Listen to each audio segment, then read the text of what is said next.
สวัสดีค่ะพี่น้องมื้อนี้สิพาเข้าป่าปีแรกแหกหมานบ่จ้ะเก็บเห็ดปีแรกของเริ่มต้นปี2525ได้จ้ะ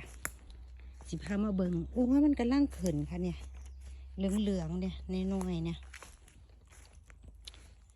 แต่ว่ากับพ่อโอ้ยยุ่งแต่ว่ากับพ่อได้อยู่เด้อค่ะดอกมันก็ใหญ่อยู่มันก็โอเคอยู่เห็นบ่เหลืองๆกันนะ